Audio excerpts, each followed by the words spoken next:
A big hello and a very warm welcome to Leaders of Tomorrow Season 8 with me, Sonali Krishna. Today, the focus of the show is on an Edtech startup, a startup that's managed to raise about 350 crores in its Series D funding. I'm talking about none other than Toppr. And joining me today on the show, none other than the founder and CEO himself of Toppr, Zishaan Hayath and Aakash Sachdev, the managing director of Foundation Holdings, who actually led these series.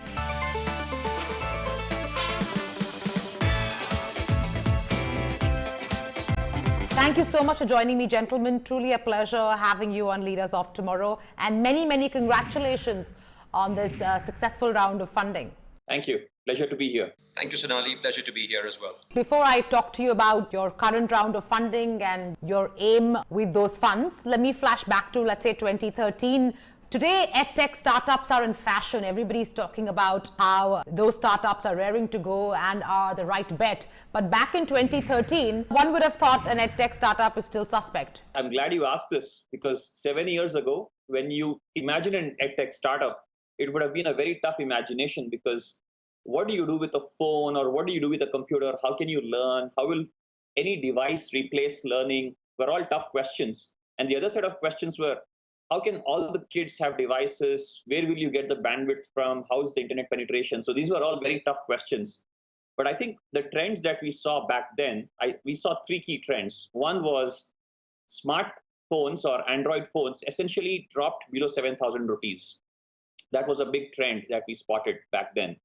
The other trend that we saw was exams going from long form subjective type to objective type multiple choice questions. That was the second trend that we saw. And the third trend that we saw was these government notifications that exams need to be conducted online. Now, individually, these three trends were not really significant, but when put together, I think it made a compelling future prediction that a lot of learning is going to happen online. And I think that was just the right time for us to commit ourselves to building this company. And I think we did a fair job in the last 7 years trying to achieve that goal. Right. So let me take it until COVID-19 hit us. From 2013 until, let's say, March of 2020, how would you define the performance of Toppr? Entering March 2020, Toppr had 12 million students on its platform. So that's almost 1.2 crore kids trusting their learning to Toppr platform. And entering March, we had a bunch of modules already operating on Toppr, right from your practice, live classes, questions, doubts, etc. And we supported 20 different school boards and 60 different exams. In the past 3 months, of course, all these numbers have gone up. Your traffic has almost doubled. Engagement has grown by almost 40%. So all the good things have happened because of the tailwinds. But even before entering COVID and lockdown, you had north of 1 crore students learning on the app, 20 different school boards in India being supported, digital library of over 3 million learning pieces in forms of videos, questions, all that was already activated. So COVID is a catalyst, I would say, that is accelerating the journey, but the base or the foundational work had already been done. If I had to ask you a rather fundamental question, saying, when you say you support all boards and all competitive entrance examinations, would you say that basically edtech startups like yourselves are essentially online answer to the coaching classes one had in a different era? Edtech startups straddle two paths. One, we are a supplement to your school. Some students go to great schools and that's their good luck. But a bunch of schools still need some amount of supplement. So it's like a repeat of your school and then a replacement of your coaching classes. So think of it as repeating the school and replacing the coaching class. And it's combining these two things and then helping you move forward. Let me bring you into the fold, Aakash. If I could ask you to wear your investor hat for a moment and tell me why you think the edtech space is poised to take on the world, for a lack of a better term, and would you have seen the same promise, let's say, 7 years ago? I think, Sonali, that's a very interesting question. And I think the conflict that you spoke about to Zishaan earlier, I think that's fundamentally what's been in the K-12 system. So as foundation, we are thematic investors. So for us, K-12 is of significance for us. And we believe there's in India alone, there's a 400 million learner problem that needs to be decoded.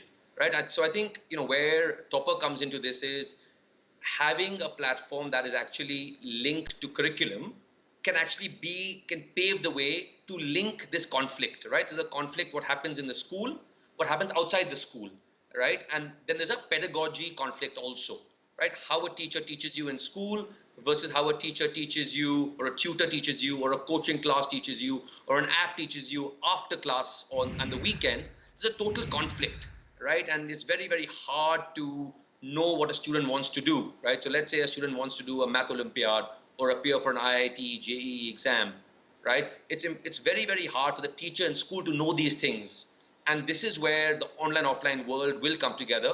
And as Zishaan said, it's been a catalyst, the current pandemic, that is actually, maybe the outcome is going to happen anyways. But I think, 5 or 10 years in life have actually been shrunk.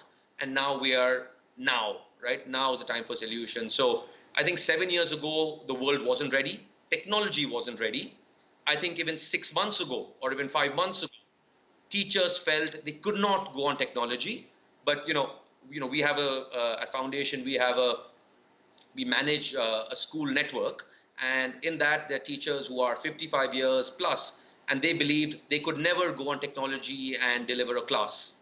Lo and behold, April there was resistance, but May onwards, people have been online. They've actually been delivering a very, very good, a good class as well, very engaging. So I think time is now, and Toppr has all the components, which we'll come to, I guess, later, that how this actually can merge both these conflicting worlds and make it a omni-channel delivery.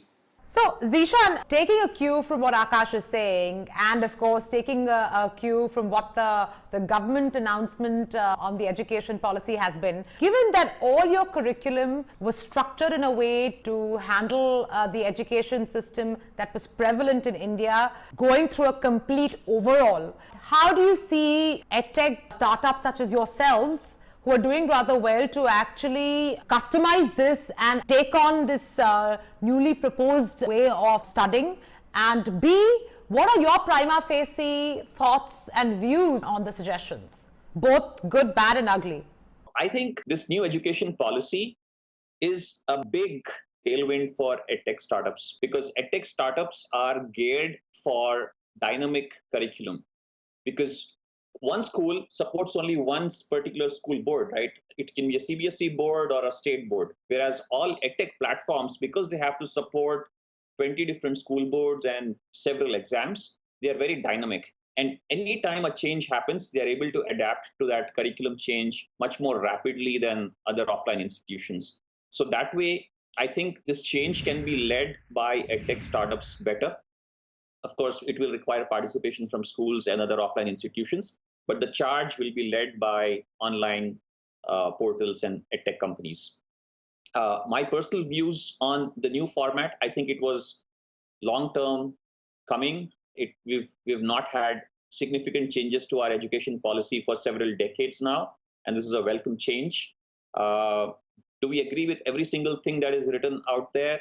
No. But broadly, does it align with what is required for the young generation? Of course, yes. So you're saying you are particularly in a situation of advantage to pivot and make changes to take on this new curriculum. Fair enough.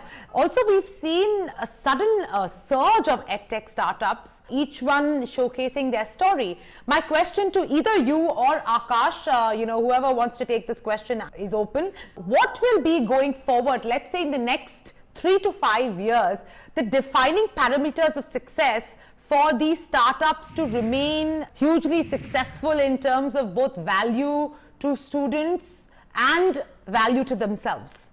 Yeah, I can quickly cover the 3 points that any student will look for in a platform. The first thing they will look for is comprehensiveness of the platform. You want to cover every single use case, whether it is conceptual learning, live classes, being able to ask questions, being able to search content. So comprehensiveness is super important. The second is depth of content. You need so you need content almost 10 times more than what you can consume, because different students might go solve different questions. So the depth of content has to be super deep. It has to be, the digital library has to be vast. The third thing that cannot be visualized but will be felt, and this is probably the most important feature, is the adaptive part of your learning app.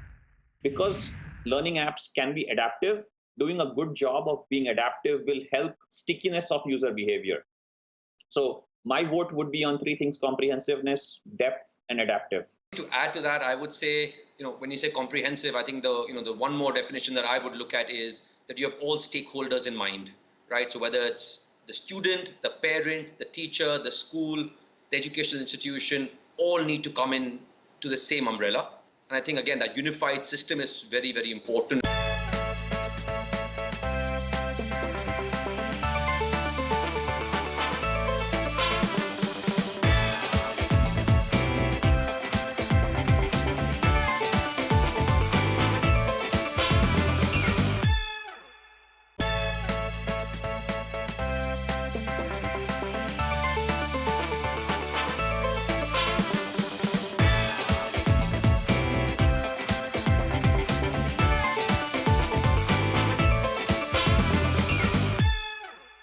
Would you say that today, as a country or as a nation, we still have a mental block towards, let's say, getting tuition online, and the physical meet, greet and attention still commands a premium, or you think times have radically changed and it doesn't matter anymore? And I think the engagement is very, very important. I think that's something that, is almost a prerequisite. We saw even pre-COVID where, people, paid users on the Toppr platform actually were spending about 90 minutes at a 5th grade, about, I think, 140 minutes at a 12th grade per day on the platform, right? So engagement is important. It's important to know your consumer and not just do a bombardment of data or bombardment of information. I think that's the key differentiator also. The online learning versus the offline learning debate is a very old debate, right? It's a very old and important debate. Now, the way to look at it is you have to split learning into two parts. One, there is a conceptual learning. So conceptual learning, application-oriented learning, intervention-oriented learning, all that is one aspect. The other aspect is discipline, empathy, coaching, all these things. It's better to be physical, right? Just maintaining discipline, maintaining coaching, maintaining empathy. Teachers are meant to do that. Machines can actually teach you concepts better and in a unified way and in a uniform way. For me, the role of a human being is around discipline and empathy. The role of a machine is around clarity and concept and fact and adaptiveness, etc. So this debate is going to continue. It's not an either or debate, but I think once we distinguish the roles, we will get better solutions. With COVID-19 coming, online schooling or online education is now slowly going to become the norm. Given that children with K to 12 are going to be spending so much time online schooling, would you say that then additionally or supplementing that to spend several more hours on Edtech platforms that are separate from their primary education route is going to be a challenge for players like yourselves? That's correct. So let's just recap pre-COVID, right? Pre-COVID, you were spending about 8 hours in the school, and you probably had a 4-hour window for online learning. During lockdown, the school window has shrunk to less than 4 hours. So you have about 4 hours of online classes, and then you have about 8 hours of extra time where you can now learn. The thing is, now both these windows are online. So that said, the time available is same. Now the advantage Toppr has is because of our school platform, which unifies your in-school learning with your after-school learning, students have a unified journey. So your school is on the same platform, your after-school learning is also on the same platform. And that's a big, big plus for Toppr, because we are the only company right now that can offer a school solution as well as an after-school solution. Now, coming to the amount raised, I believe you've raised 700 crores till date. You've got 350 crores 2 weeks ago. Give me a sense as to what you're going to do with the money and where you see Toppr's growth journey going forward when you juxtapose it with other established players, Edtech players in the space. So far over the last 7 years, we've raised and used about 350 crore rupees. Majority of the capital went into product development and content development. And it was also used for distribution. So basically getting over 1 crore students onto the platform. So that's been the journey so far. Going forward, we will continue to commit capital to product development and content development, because personally we feel that as a technology company and as a product first company, we still need to invest a lot more on that front. But we will also use the capital to bolster our school platform and gain wider distribution. Compared to other companies, I would put Toppr in a highly capital efficient space. We've raised a fraction of what other companies have raised and spent. We haven't spent that much money on marketing, and yet today we are the largest traffic destination for K-12 students in India, ahead of every single K-12 company out there, including the largest ones. What kind of consumer behavior, or let's say student behavior, you're seeing in terms of Bharat versus India, and has the COVID-19 impact somewhat bridged this gap? Even in terms of your own clientele, what is the kind of traction you see from tier 2 and tier 3 cities versus the metros and tier 1 cities, given that internet connectivity, smartphone availability and mindset are all variables here? Sonali, as far as this age group is concerned, we get signups from every single district of India. So we have signups and app downloads from 700 districts of India.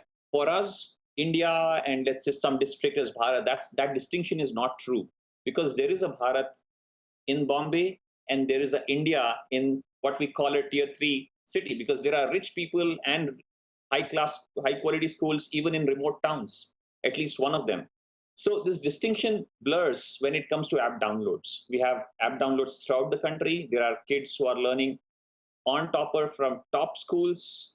There are kids who are learning from middle income schools. There are kids who are learning from government schools. A bunch of Toppr content is available for free. It's a freemium platform, and a lot of students rely on Toppr for their studies. And if I had to ask you in terms of your own opinion on your monetization model and your road to profitability, what would you say? We are a subscription platform, so we need to get to about 5 to 10% of our active users to subscribe and pay, and that should bankroll everyone else. Our SchoolOS platform will help us get to that 10% number faster than we expected 1 year ago. So I think that's the bet, right? Get to 10% paying users, use your school distribution to enroll more users and get them to paying users faster.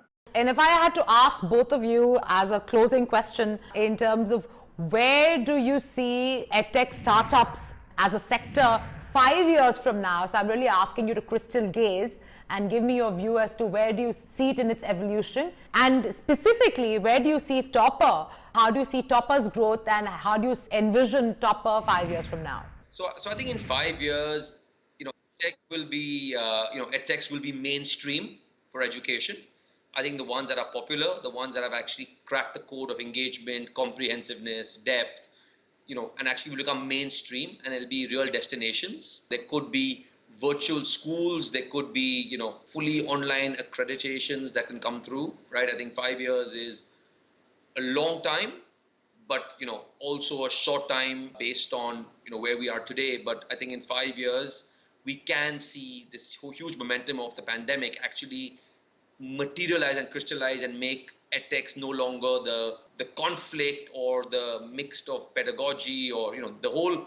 I think that's one part. I think number two is rural India, tier 2, tier 3 cities will actually benefit a lot from edtech. I think as Zishaan had mentioned very early in this interaction that still in big cities you still have access to good tutors, schools, and just teachers, right? I think as you go across the country, there's a big difference.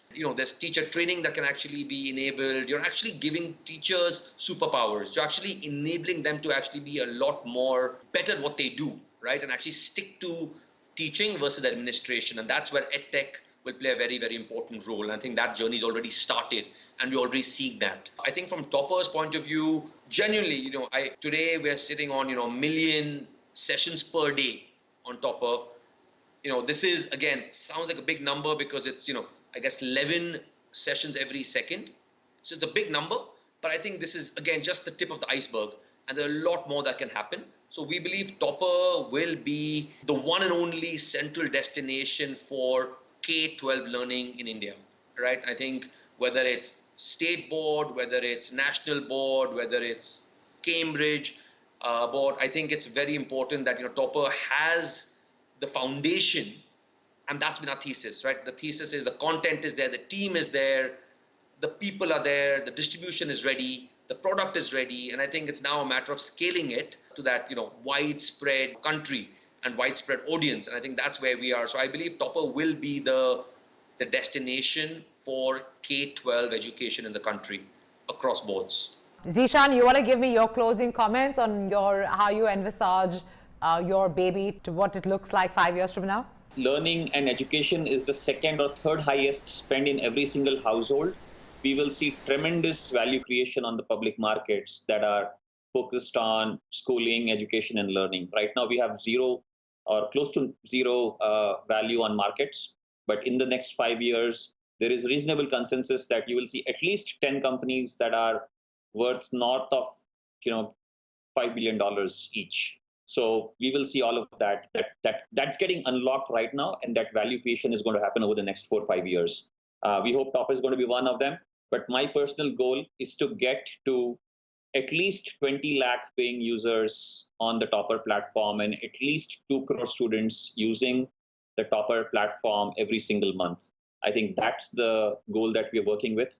If we are able to impact 2 crore students on a monthly basis learning on the platform and 20 lakh of them paying us, I think we'll be in a very, very good spot. Fair enough. I'm going to end this show on that thought. I wish you all the very best for this particular endeavor, and thank you to both of you to take time out and actually throw some light and enlighten us on this very, very in the spotlight sector. Thank you once again. Stay happy and stay healthy.